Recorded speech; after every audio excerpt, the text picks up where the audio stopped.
وبيازيرة العين يا أهيل الجود والكرم اللهم صل وسلم وبارك عليه وعلى آله. الفاتح إلى روح سيدنا وحبيبنا وشفيعنا رسول الله محمد بن عبد الله وعلى آله وأصحابه وأزواجه وذريته وأهل بيته أجمعين، خصوصا إلى روح سيدنا أحمد بن عيسى المهاجر الفقيه المقدم محمد بن علي وعلي وجميع سادات علي وعلي وصول وفروعهم، وإلى حضرة النبي. الفاتحة. أعوذ بالله من الشيطان الرجيم. بسم الله الرحمن الرحيم. الحمد لله رب العالمين الرحمن الرحيم مالك يوم الدين إياك نعبد وإياك نستعين اهدنا الصراط المستقيم صراط الذين أنعمت عليهم غير المغضوب عليهم ولا الضالين آمين. السلام عليكم ورحمة الله وبركاته.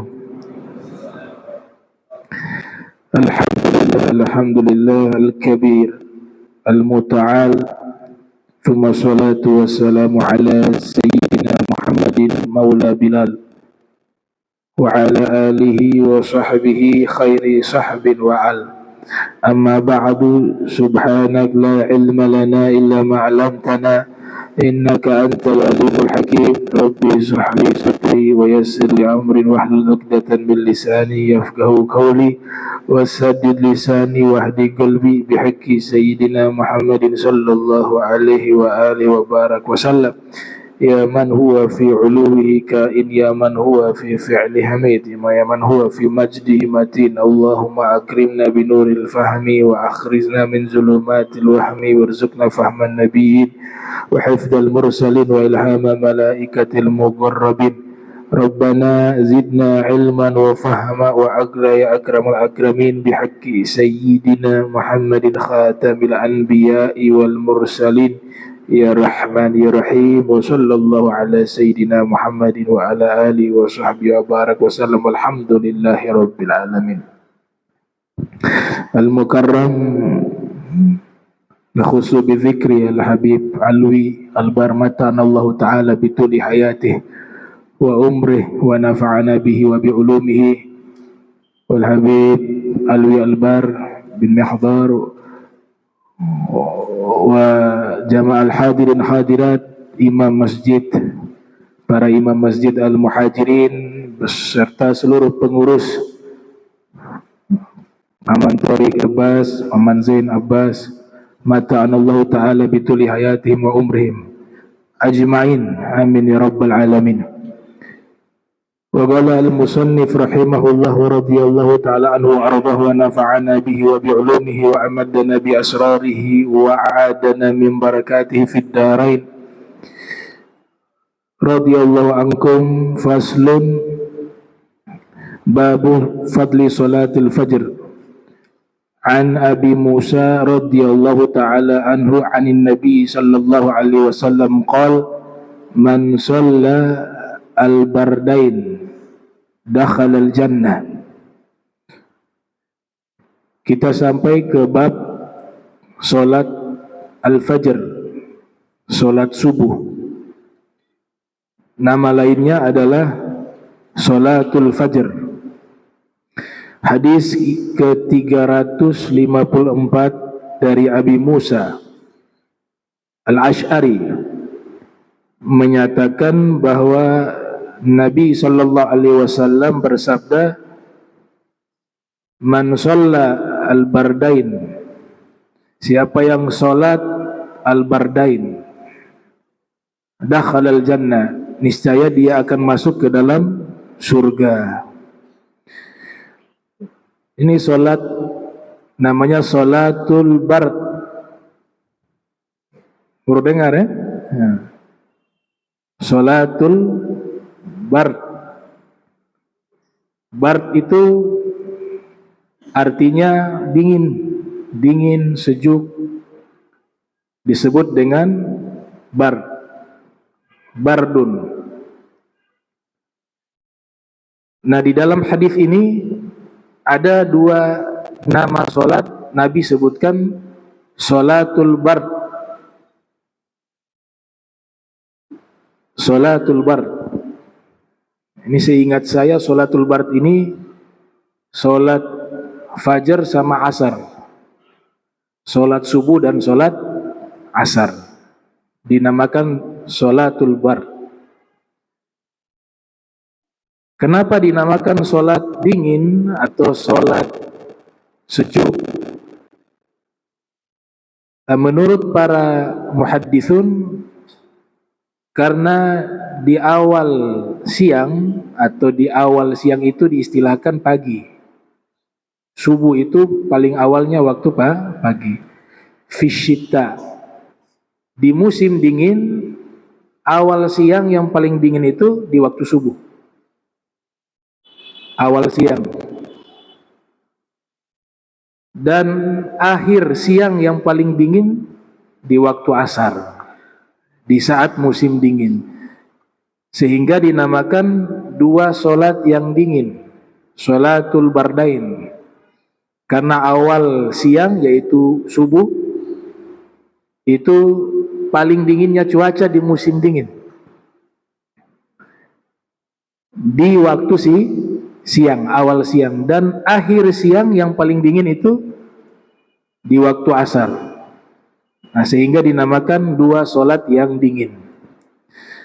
Dua solat ini Nabi katakan, siapa yang solat al-bardain, dua solat al-bardain, dia jaga dua solat al-bardain ini, dakhalal jannah, niscaya dia masuk ke dalam surga. Al-murad wal maksud tidak menafikan kewajiban yang tiga. Bukan berarti hanya sholat subuh dan asar saja kita langsung masuk surga, tidak. Yang lima ini tetap paten wajib. Tapi yang dimaksud oleh Rasul di sini, kalau kita lebih jauh lagi membaca kitab-kitab syuruh seperti Imam Al-Qastalani wa Al-Imam Al-Aini wa Ibn Hajar Al-Asqalani, mereka menyatakan Nabi menegaskan dua solat ini kalau dijaga masuk surga, artinya di antara solat lima waktu itu yang paling berat dua solat ini dibanding dengan tiga solat yang lainnya, dibanding zuhur, maghrib dan isya. Yang pertama, subuh itu paling berat karena di saat kita sedang tidur diperintahkan bangun. Sehingga Abu Darda, beliau menganggap bahwa orang yang sholat subuh berjamaah khususnya itu sudah dianggap sedang jihad fisabilillah, karena dia butuh perjuangan untuk bisa melaksanakan sholat subuh berjamaah. Nah, siapa yang menganggap itu bukan jihad, kata Abu Darda, sahabat Nabi, naqsun fil aql, ada cacat di akalnya. Karena sholat ini begitu berat, dianggap jihad, sholat subuh. Sholat asar juga dianggap sholat yang paling berat dibanding tiga waktu sholat yang lain, karena lagi capek-capeknya orang kerja dari pagi, tiba waktu istirahat disuruh sholat. Lagi istirahat dari pagi kerja sampai siang istirahat, banyak juga yang ketiduran, disuruh bangun. Apabila sholat subuh dan sholat asar sudah mampu dia jaga, maka sholat yang tiga itu, zuhur, maghrib, isya, akan jauh lebih mudah untuk dia jaga. Sehingga di sini Nabi tekankan, kalau mampu menjaga dua sholat tersebut, dia masuk ke dalam surga.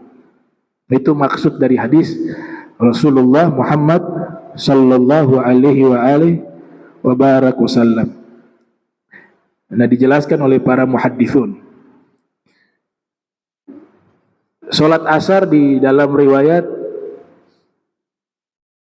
Nabi katakan, kalau kita tinggalkan salat asar, amal ibadah di hari itu terhapus. Kita tinggalkan salat asar, satu hari itu kita melakukan amal baik, tapi karena sebab meninggalkan salat asar, tidak melakukan sholat asar, Rasul nyatakan faqad habita amaluh, seluruh amalnya terhapus. Itu pentingnya sholat asar. Man taraka sholat al-asr faqad habita amaluh, siapa yang meninggalkan sholat asar, amal ibadahnya, yaitu pahalanya di hari itu, semuanya terhapus. Ini menunjukkan begitu pentingnya sholatul asar, tanpa menafikan sholat-sholat yang lain. Demikian juga sholat subuh. Ada satu hadis Nabi nyatakan, man shalla sholata subhi fi jama'atin fahuwa fi zimmatillah. Siapa yang melaksanakan sholat subuh berjamaah, maka dia dijamin keamanan oleh Allah di hari itu. Dulu ada gubernur yang terkenal kejam, Hajjaj bin Yusuf Al-Thaqafi. Orang takut. Beliau itu disebutkan membunuh manusia secara zalim 200.000 orang. 200.000. Wa fir riwayah 400.000. Zulma. Tapi ketika ingin membunuh seseorang, beliau tanya dulu, tadi sholat subuh berjamaah tidak? Nah, kalau ada yang menjawab, oh tadi saya sholat subuh berjamaah, oh kamu bebas. Tapi kalau ditanya, tadi sholat subuh berjamaah, maka dijawab oleh orang tersebut, saya tadi tidak sempat sholat subuh berjamaah, dieksekusi, dibunuh. Ditanya oleh kawan-kawannya, wahai gubernur Hajjaj, ketika kau ingin mengeksekusi seseorang, kenapa kau harus tanya mereka sholat subuh berjamaah? Yang uniknya, jika ada yang menjawab, kami melakukan sholat subuh berjamaah, kau bebaskan dia. Tapi kalau yang tidak melaksanakan sholat subuh berjamaah, engkau eksekusi, apalagi tidak sholat. Padahal ini kejam nih, jahat. Tapi dia faham hadis ini. Dia katakan apa? Saya tidak berani menghancurkan jaminan Allah, yang Allah sendiri telah menjamin orang yang sholat subuh berjamaah dijaga oleh Allah. Saya gak berani ini. Garansi dari Allah ini saya langgar, saya tidak berani. Itu. Karena Nabi yang katakan, siapa yang sholat subuh berjamaah, maka dia berada di dalam perlindungan Allah, jaminan perlindungan dari Allah. Saya gak berani melanggar ini. Makanya saya tanya, kalau sholat subuh berjamaah, ya sudah, bebas. Tidak berani dilanggar jaminannya Allah, penjagaannya Allah. Nah, di hadis riwayat Muslim, Imam Muslim yang lahir tahun 204 Hijriah, wafat 261 Hijriah, di dalam sahihnya itu meriwayatkan satu hadis, Rasul menyatakan, lan yalija an-nara ahadun shalla qabla tulu'i syams wa qabla ghurubiha. Tidak akan mungkin seorang itu masuk ke dalam neraka yang orang tersebut selalu menjaga sholat di saat terbitnya matahari atau sebelum terbitnya matahari, dan sholat sebelum tenggelamnya matahari. Yang dimaksud adalah sholatul fajar dan asar, sholat subuh dan asar. Ini keutamaan ahamiyah, ya, keutamaan atau organisitas daripada sholat subuh dan sholat asar. Makanya dulu pernah dibahas, sholat pertengahan itu kan terjemahan tafsirannya dua.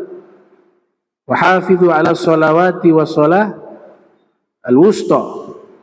Jagalah kalian sholat-sholat dan sholat pertengahan. As-sholatul wusta, sholat pertengahan itu penafsirannya dua. Menurut Imam Malik, lahir 93, wafat 179, dan menurut Imam Syafi'i yang lahir 150, wafat 204, menyatakan adalah sholat fajar. Sedangkan menurut Imam Abu Hanifah yang lahir 80 Hijriah, wafat 150, dan juga menurut Imam Ahmad yang lahir 164, wafat 241 Hijriah, mengatakan sholatul asar. Nah, berarti 2 solat penting, solat subuh, solat asar. Nah, orang-orang yang sampai ke level yang kita bahas pertemuan lalu, dari level murid, salik, sufi, arif, itu solat ini paling ditekankan, dikerjakan, jangan sampai keluar dari waktu fadilah. Mereka punya undang-undang itu. Kalau terlambat takbiratul ihram atau tidak solat pada waktu fadilahnya, maka dipecat sebagai murid. Bukan tidak solat, waktu fadilahnya ketinggalan, itu dipecat. Gak layak disebut sebagai salik, apalagi sebagai sufi, apalagi sebagai arif billah. Jadi orang yang dia mencapai level tertinggi di dalam masalah pengalaman spiritual, maka ibadahnya tentu lebih luar biasa. Tidak mungkin syariat itu ditinggalkan. Justru syariatnya itu makin tinggi ibadahnya, makin warok di dalam penjagaannya. Nah, sehingga para ulama mengatakan 2 solat ini ketika terjadi jihad, peperangan sekalipun, mereka berusaha tetap solat berjamaah tepat waktu, padahal lagi berperang dengan musuh. Tidak mau dia keluar dari 2 solat ini, solat asar dan solat subuh, solatul fajar.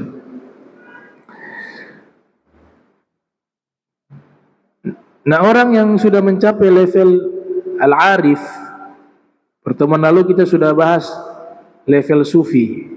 Sekarang masuk ke level arif billah.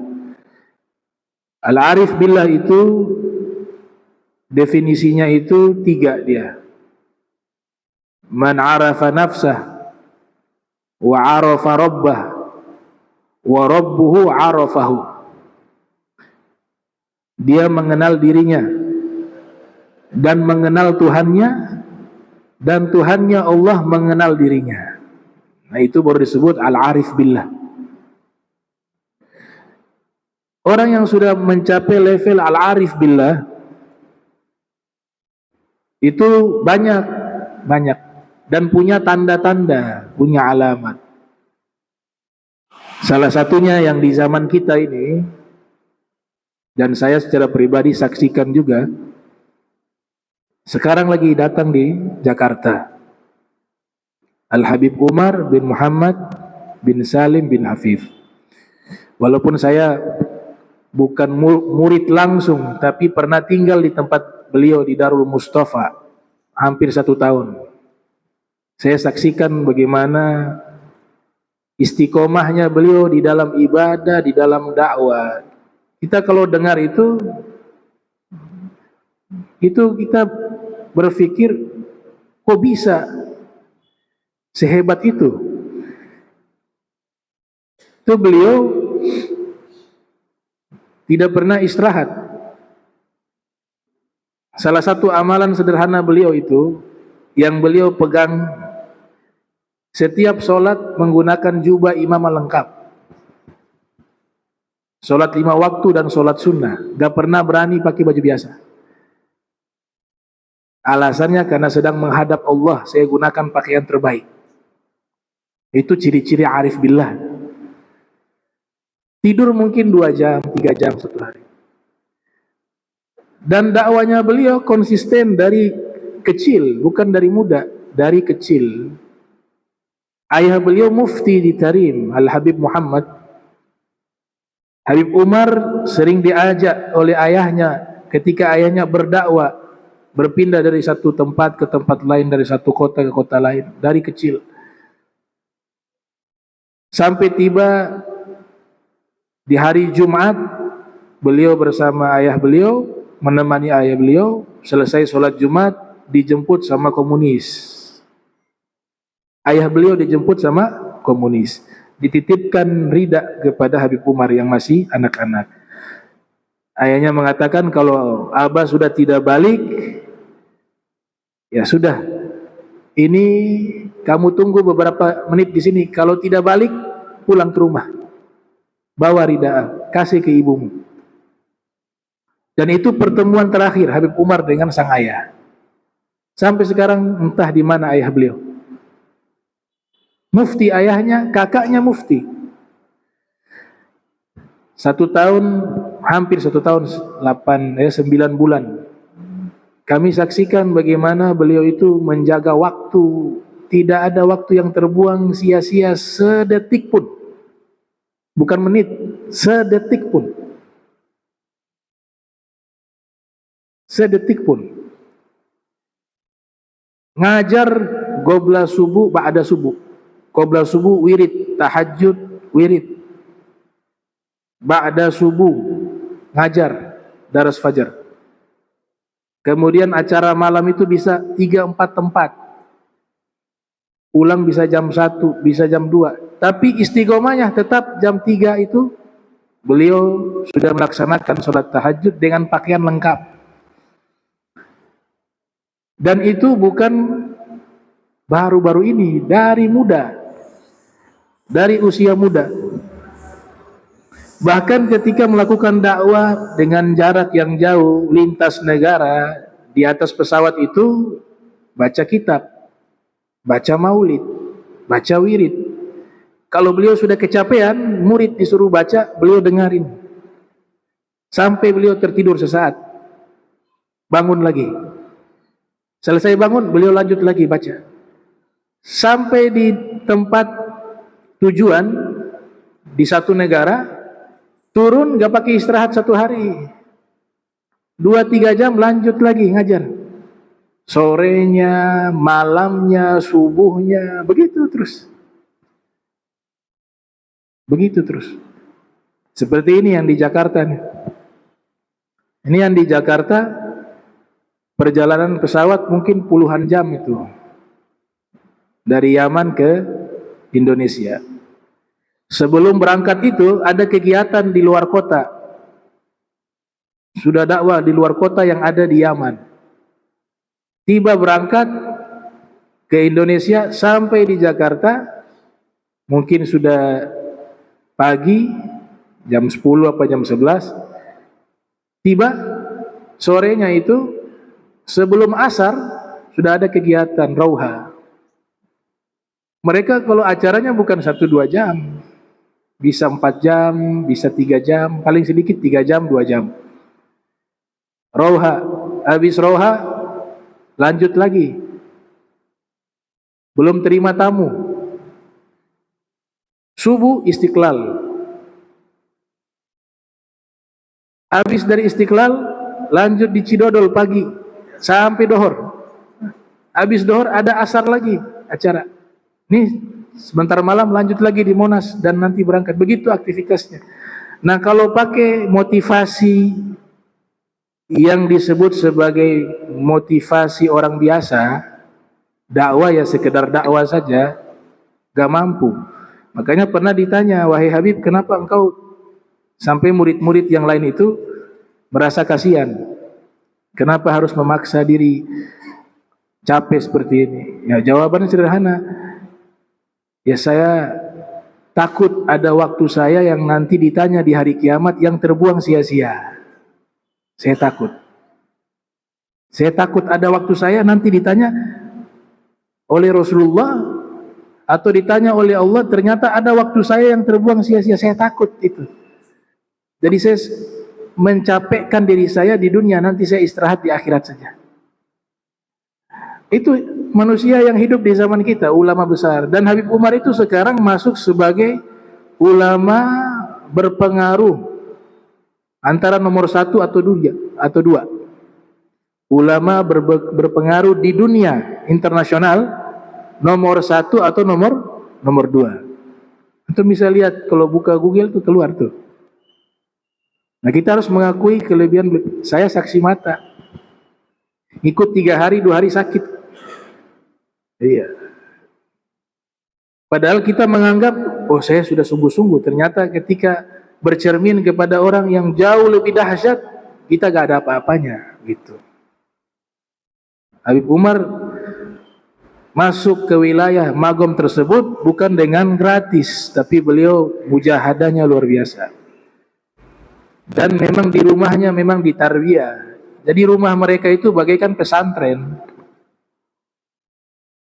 Al-Habib Umar ceritakan ketika ngobrol dengan saudara-saudaranya di dalam rumah, kemudian mungkin ada membahas sesuatu yang lucu, tertawa mereka, mengeluarkan suara terbahak-bahak. Sang ibu mendengar itu, ditegur mereka, mengatakan bahwa tidak layak di rumah yang di dalamnya isinya ilmu dan tarbiyah nabawiyah kalian tertawa semacam itu pelanggaran besar. Mereka merasa itu satu pelanggaran. Itu di rumahnya sang ibu seperti itu.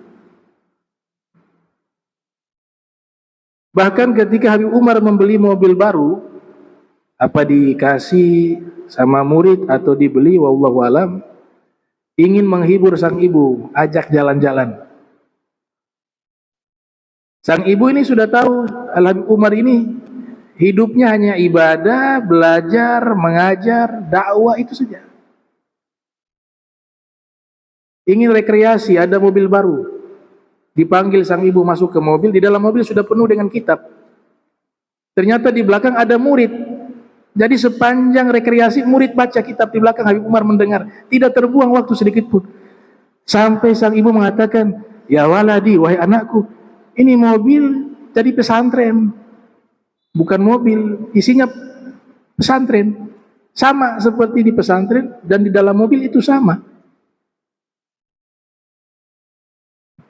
Jadi ini termasuk ulama yang luar biasa yang hidup di zaman kita dan diakui oleh ulama-ulama yang ada di berbagai penjuru dunia, khususnya ulama-ulama besar yang ada di Mesir, di Jordan, ya beliau keliling, dan murid beliau dari berbagai negara.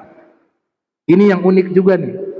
Kalau antum buka itu video lama, Guru Sekumpul, kan pernah mengatakan tuh. Padahal waktu itu Habib Umar tidak setenar saat ini. Itu video lama, puluhan tahun yang lalu. Guru Sekumpul mengatakan siapa yang belajar ke Habib Umar 4 tahun apa 6 tahun, saya lupa itu. Dia sabar 4 tahun saja atau 6 tahun saja.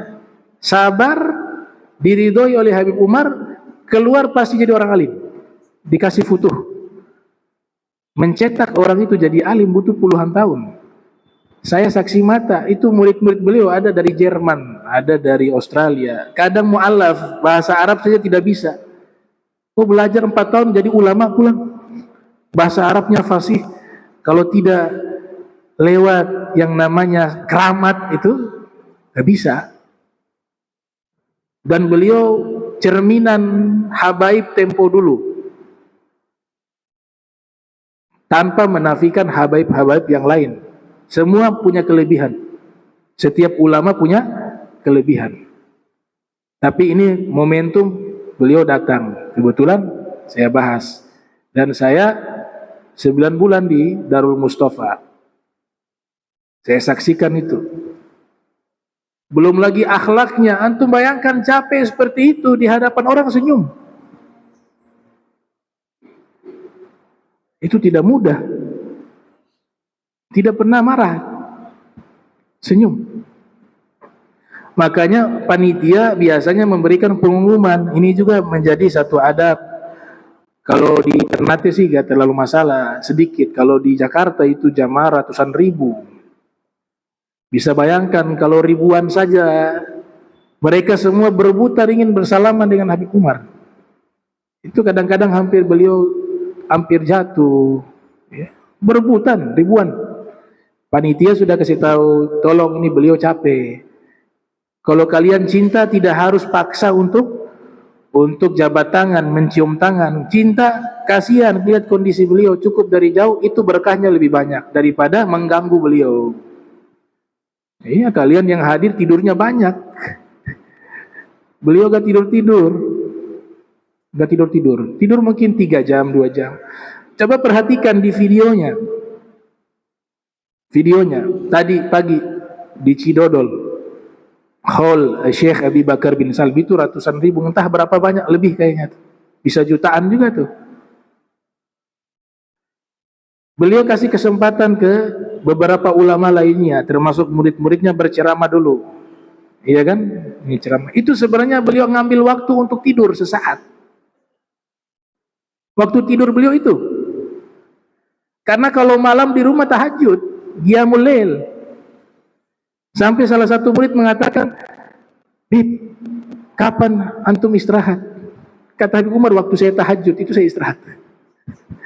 Waktu tahajud itu istirahat. Artinya apa? Sudah tidak ada waktu lagi istirahat. Tuh.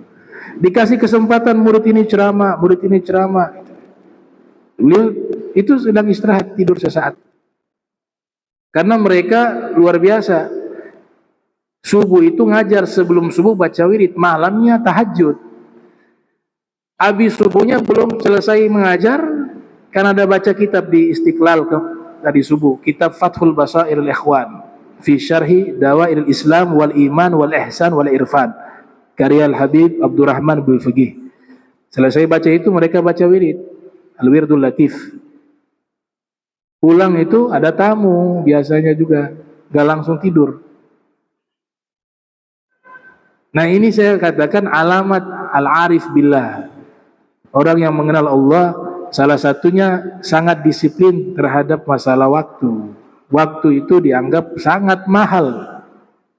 Kalau tidak mengenal Allah, tidak mungkin mereka bisa menghargai waktu. Salat sunnah beliau, wah beliau kalau Ramadan salat tarawih, khatam Al-Quran. Khatam Al-Quran. 23 rakaat pindah ke masjid satu, ke masjid satu, ke masjid satu, sampai dekat sahur. Dan itu Habib Umar mengikuti semuanya. Bahkan beberapa tempat beliau jadi imam. Belum lagi kesibukan menulis kitab. Beliau punya karangan kitab juga sangat banyak. Yang saya bingung bagaimana waktunya dengan keluarga. Pasti istrinya hebat nih.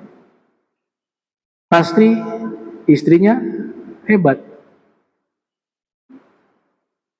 Dan istrinya juga termasuk ulama-ulama yang pakar, yang alimah. Dakwah beliau ke berbagai negara, sampai ke Spanyol, sampai ke Inggris, sampai ke Kanada. Salah satu dianggap sebagai murid yang juga bertalaki kepada Habib Umar, ada salah satu murid beliau di Kanada. Kalau kita pernah lihat video di saat Muhammad Ali wafat, salah satu yang menjadi imam yang menyolatkan itu muridnya Habib Umar, orang Kanada. Dia tertarik dengan Tariqah Ali Ba'alwi, pakai imamah, pakai jubah, orang Kanada, bukan orang Arab. Bahasa Arabnya lancar, bahasa Inggrisnya lancar. Bangun universitas di Kanada pakai tarekat Ali Ba'alwi. Baca wirid, baca ratib. Itu. Dan Habib Umar punya kakek Habib Salim, pernah atau mungkin wafat di itu Bondowoso. Kakek beliau, ayah beliau Habib Muhammad sebagai mufti di kota Tarim, itu sebelum wafat sempat mengunjungi salah satu ulama India, Syekh Zakaria Al-Kandahlawi dan Syekh Yusuf Al-Kandahlawi. Ada riwayat mengatakan bahwa kitab Hayatus Sahabah itu yang ditulis oleh Syekh Yusuf Al-Kandahlawi, nah itu daftar isinya itu yang menyusunnya adalah Habib Muhammad, ayah daripada Habib Umar. Karena waktu datang ke India, beliau ingin mendapatkan kehormatan daripada Habib Muhammad terhadap kitab beliau yang beliau baru tulis itu, untuk ada andil di dalam tabarukan. Daftar isinya itu andilnya dari Habib Muhammad.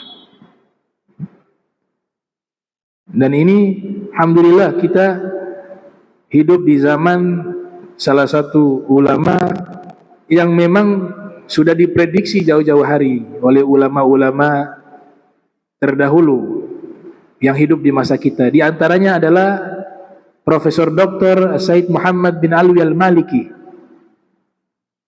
guru daripada Dr. Abu Al-Habib Abu Bakar bin Hasan Al-Attas Az-Zabidi. Ya, siapa tidak kenal beliau? Said Muhammad bin Alwi al-Maliki. Saya lihat video lama itu, video lama tahun 93 pas 94. Ya, Habib Umar pertama datang ke Indonesia tahun 94. Itu di ceramahnya Abu Yazid Maliki. Saya lupa ya tahun berapa. Pokoknya videonya sudah lama lah. Habib Umar masih muda, masih kurus. Said Maliki ceramah, di sampingnya ada Habib Umar menggunakan bahasa Arab. Yang terjemahannya itu Said Maliki mengatakan kalimat bahwa kurang lebih ya, yang bisa saya tangkap dari ceramahnya Said Maliki, beliau mengatakan bahwa kita sudah tidak khawatir lagi kalau meninggal dunia, bahwa nanti saudara saya ini Habib Umar kelak nanti muridnya tersebar di berbagai belahan dunia dan dia akan meneruskan salafnya. Jadi saya sudah lega. Itu kalimat Habib Umar masih muda. Dan apa yang disampaikan oleh Abu Yazid Muhammad bin Ali al-Maliki itu benar-benar terwujud. Murid beliau banyak dari Eropa, Australia, Afrika, Indonesia paling banyak. Kita kenal tokoh-tokoh ulama nasional ya. Salah satunya Habib Munzir Al-Musawa. Dulu masih di Jakarta, termasuk rutin mengikuti majelis beliau. Habib Munzir Al-Musawa, murid dari Habib Umar. Yang terkenal secara internasional Al-Habib Ali Zainal Abidin Al-Jufri, murid dari Habib Umar. Al-Habib Jindan bin Naufil bin Salim bin Ahmad bin Jindan wa Habib Ahmad, guru kami, juga murid dari Habib Umar. Dan masih banyak, tidak terhitung kalau di Indonesia, banyak sekali. Banyak. Termasuk saya dapat barokah daripada Habib Umar. Karena 9 bulan tabarukan juga di tempat tersebut sama beliau. Nah, beliau punya murid-murid lainnya, ada yang sudah profesor doktor dan mengarang kitab. Dan metode dakwanya kita ketahui sama semua, lemah lembut dengan akhlak. Makanya kalau ada muridnya Habib Umar sombong, itu kayaknya salah guru dia, bukan Habib Umar, gak mungkin. Oh, gurunya luar biasa akhlaknya. Habib Umar itu tawadhu, mutawadhi, sangat rendah hati. Bahkan pernah diceritakan dulu ada ulama di Yaman sangat benci kepada Habib Umar. Ya biasa. Ya, semua orang tuh ada pencinta. Kalau ada pencinta pasti ada pembenci. Kita gak bisa harus memerintahkan orang semua harus cinta kita, gak bisa. Memang hukumnya seperti itu. Kalau memang ada manusia yang berhak dicintai oleh seluruh manusia, maka yang paling layak adalah Nabi Muhammad. Karena tidak ada kekurangan. Tapi kita lihat musuhnya Rasul banyak. Makanya Imam Syafi'i waktu tiba di Mesir, banyak yang iri hati ke Imam Syafi'i, banyak yang tidak senang kepada Imam Syafi'i. Tidak semua, tapi banyak. Ada yang lapor ke Imam Syafi'i, wahai Imam, ada fulan begini. Ada yang tidak senang sama Imam Syafi'i. Santai saja. Mereka fitnah engkau begini. Kata Imam Syafi'i, Allah tidak selamat dari lisan manusia. Allah dibilang punya anak, punya istri, Nabi Muhammad yang sudah baiknya luar biasa dibilang tukang sihir, dibilang dukun, tidak selamat juga dari lidah manusia. Apalagi hanya seorang Muhammad bin Idris. Apalagi saya Muhammad bin Idris. Nah, ini salah satu ulama ini yang ada di Yaman. Dia saking benci ke Habib Umar, dia buat kitab yang isinya caci maki Habib Umar. Kitab resmi dicetak, dijual di toko-toko kitab. Isinya cacian, makian, penghinaan. Ada undangan waktu itu Presiden Yaman di zaman itu berkunjung ke Darul Mustafa. Qadarullah yang termasuk menemani presiden itu salah satu ulama yang menulis buku yang mencaci maki Umar. Dia juga khawatir juga nih. Ini buku sudah tersebar. Tiba datang di Darul Mustafa disambut oleh Habib Umar, termasuk ulama yang menulis kitab yang mencaci Habib Umar itu. Disambut dengan baik, dilayani sebagai tamu yang mulia, bahkan didudukkan di samping beliau. Murid lain kenal, nah ini kurang ajar yang ini nih. Panas murid. Nah, reaksi seorang murid tidak salah waktu itu. Justru yang salah, sudah tidak apa-apa. Itu salah. Guru kamu dihina, gak ada cemburu di situ, gak ada gerakan hati. Ada yang salah dengan kecintaanmu kepada guru. Gak ada pembelaan. Tapi memang ini Habib Umar ingin mendidik murid-muridnya naik ke level yang lebih tinggi. Ternyata ketika beliau ngobrol sama ini tamu yang menulis kitab mencaci maki Habib Umar, salah satu murid dari Indonesia tidak kuat. Dia menghampiri Habib Umar dan mengatakan, "Habib, mohon maaf, itu yang di samping Habib layani dia itu yang nulis kitab caci maki antum." Habib Umar marah kepada murid, bukan marah kepada ini. Uskut, kau diam. Ini tamu saya. Saya tahu siapa dia. Hebat tidak? Jadi dari awal Habib Umar tahu ini yang caci maki saya. Tapi datang sebagai tamu, Habib Umar layani. Memang di sini kita bisa lakukan, bisa. Tapi pasti Bafeto di belakang. Iya. Jamu dia bilang kurang ajar itu di depan dia pura-pura baik, tapi di dalam Bafeto sembunyi. Itu level hati kita mungkin rata-rata di situ. Tapi Habib Umar tidak. Beliau betul-betul memaafkan. Karena jelas dari ekspresi beliau. Dan beliau tidak mau baca buku begitu. Gak ada waktu melihat hal-hal yang tidak baik. Mereka dididik untuk melihat, mendengar semua yang baik. Biasanya para aulia, para asfiya, hal-hal yang semacam itu, yang tidak baik itu gak mau dilihat, tidak mau didengar. Ada orang, masyarakat di Irak panik, daging kambing naik harganya. Panik mereka. Ayo kita adukan ke Ibrahim bin Adham pada waktu itu. Fi riwayah Sufyan Ats-Tsauri.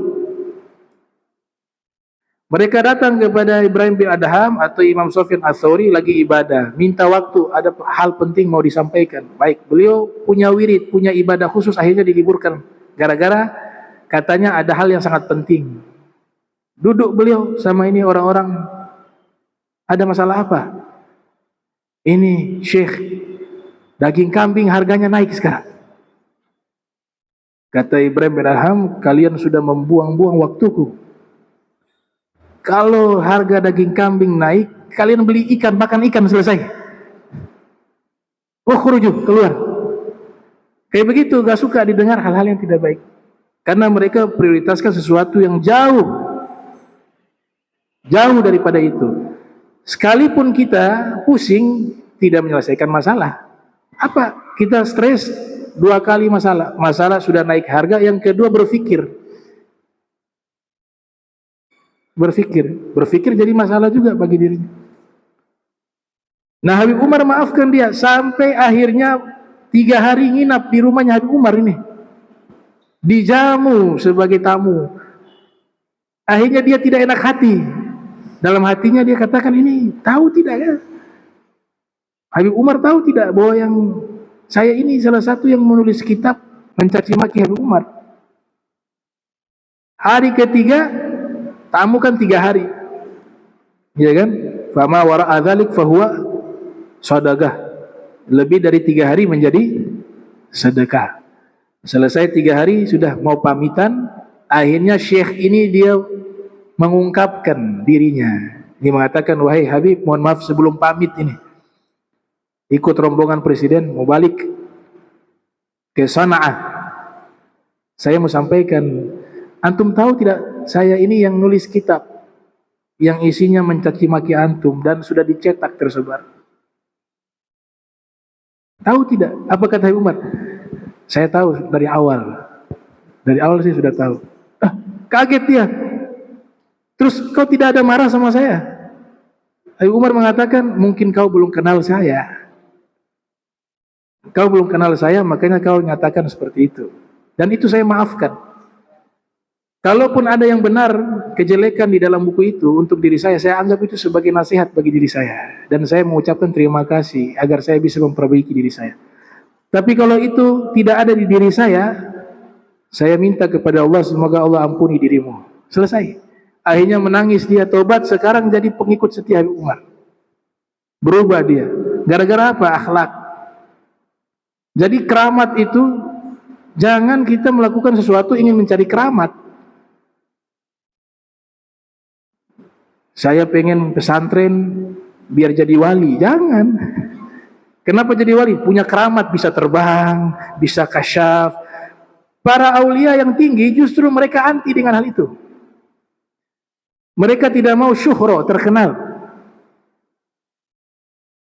Dulu ada seorang budak, Imam Ghazali ceritakan, seorang budak ternyata seorang wali min auliaillah, tapi budak, menyamar jadi budak untuk menutupi kewaliannya, agar orang menganggap dia orang yang hina dibanding orang melihat dia orang yang mulia. Ditutupi itu, dibeli sama orang. Yang beli kebetulan orang baik juga, suami istri, dibeli, bawa pulang ke rumah kerja. Dibuat satu syarat, kata budak, saya kalian suruh apa saja saya siap lakukan, tapi saya punya 3 syarat. Yang pertama, saya minta tempat tinggal saya pisah dengan kalian agak jauh. Walaupun hanya gubuk tidak apa-apa, yang penting pisah. Tidak mau satu rumah. Baik. Kata majikannya, kami penuhi itu. Syarat yang kedua, ketika tiba waktu sholat, saya minta pekerjaan saya itu diliburkan untuk saya melaksanakan sholat. Yang ketiga, di saat saya sedang sholat, saya minta tidak boleh diganggu. Budak nih. Kata majikannya, baik, kami penuhi syarat tersebut. Tinggallah di gubuk itu. Malam hari majikan ini keluar, gak bisa tidur, keluar dari rumah, tidak sengaja lewat di gubuknya sang budak. Dia kaget luar biasa, di atas gubuk sang budak itu ada cahaya dari gubuk itu sampai ke langit. Akhirnya majikan itu lihat di balik celah-celah gubuk tersebut, beliau sedang sujud sholat sambil menangis. Majikan mengatakan dia seorang wali ternyata. Saya yang berhak jadi budaknya, bukan dirinya. Habis sholat ini sang budak keluar, kaget lihat majikan sudah ada majikannya, suami istrinya sudah di depan. Mungkin dia sudah cerita kepada istrinya, itu kita punya budak itu ternyata wali min auliaillah. Mari kita ke sana minta doanya, terus kita merdekakan dia dan kita berdua jadi muridnya. Sampai di hadapan sang budak dikatakan, kami tahu siapa kamu. Tadi kau sholat, cahaya dari gubuk ini sampai ke langit. Kau seorang wali min auliaillah. Kami merdekakan dirimu. Mulai hari ini kamu bukan budak. Dan kami meminta, izinkan saya dan istri saya menjadi muridmu. Kamu seorang wali yang luar biasa. Apa kata sang budak? Ya sahib basir, inna sirra qad zahara. Ya sahib basir, inna sirra qad zahara. wala uridu hayat ba'da mashtahara. Wahai pemilik rahasia Allah, rahasia saya sudah terbongkar dan saya tidak ingin hidup dalam keadaan terkenal karena sebab kewalian saya. Wafatkan saya hari ini juga, wafat, meninggal. Itu. Jadi dibenci itu hal-hal yang begitu, yang mengundang terkenal itu dibenci. Mereka tutupi. Kata Syekh Abdullah Sya'rani, keramatnya para wali seperti darah haidnya seorang wanita, disembunyikan. Memang ada yang nampak, kita tidak mengingkari itu, keramat itu ada. Kalau percaya mukjizat harus percaya keramat. Syekh Yusuf Nabhani nulis kitab namanya Jami'u Karamatil Auliya, ensiklopedia keramat para wali. Itu isinya keramat tuh. Puluhan ribu keramat diceritakan di situ. Ya. Tapi tujuannya bukan di situ, bukan para aulia tujuannya cari keramat. Bukan. Itu bonus dari Allah. Mereka kalau ada yang niat melakukan satu amalan, satu ibadah atau hal-hal lainnya hanya tujuannya ingin mencari keramat, pasti tidak akan dapat keramat. Nah, mereka yang menganggap keramat yang lebih tinggi daripada hal-hal itu, tukang sihir bisa. Dajjal lebih keramat lagi kalau masalah-masalah begitu. Dajjal hidupkan orang yang mati bisa, turunkan hujan bisa, berpindah tempat dalam waktu sesaat bisa, turunkan makanan dari langit bisa. Bahkan di dalam salah satu syarah Ibnu Arabi, Nabi Khidir itu dibunuh oleh Dajjal. Punya kelebihan itu, tapi bukan berarti hebat, istidraj. Mereka keramatnya dengan apa? Dengan ilmu mereka, dengan amal soleh mereka. Keramatnya dengan istiqomah, keramatnya dengan ibadah, keramatnya dengan kedermawanan, keramatnya dengan akhlak yang baik, keramatnya dengan husnul khotimah. Itu lebih tinggi dari keramat-keramat yang sifatnya khawariqul adah. Makanya Lais bin Sa'ad, Imam Syafi'i dan beberapa ulama mengatakan, idza ra'aitum ar-rajula yamshi 'alal ma' wa yatiru fil hawa fala tagtarru bihi hatta tu'ridu amrahu 'alal kitab wa sunnah. Kalau kalian lihat ada orang bisa jalan di atas air, atau ada orang terbang di angkasa, di udara, jangan tertipu dengan itu, kata Imam Syafi'i, kata Laits bin Sa'ad. Jangan tertipu, jangan anggap jangan wali ini. Timbang dia dulu dengan pengamalan Al-Quran dan Sunnah. Bagaimana istiqomahnya dalam ibadah, bagaimana pengagungannya terhadap syariat, bagaimana akhlaknya terhadap umat. Itu wasiat daripada Imam Syafi'i wa Laits bin Sa'ad. Nah, insyaallah kita lanjutkan di pertemuan berikutnya. Allahumma jam'ana hadza jam'an marhuma wa tafarraqna min ba'di tafarruqan ma'zuma wa la taj'al minna wa la minna syakila mahruma. Subhanaka bihamdika asyhadu an la ilaha illa anta astaghfiruka wa atubu ilaik. Wa sallallahu alaihi Muhammadin wa ala alihi wa sahbihi wa baraka wasallam. Wa lafu minkum wassalamu alaikum warahmatullahi wabarakatuh.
Jangan lupa untuk like dan subscribe channel ini. Wassalamualaikum warahmatullahi wabarakatuh.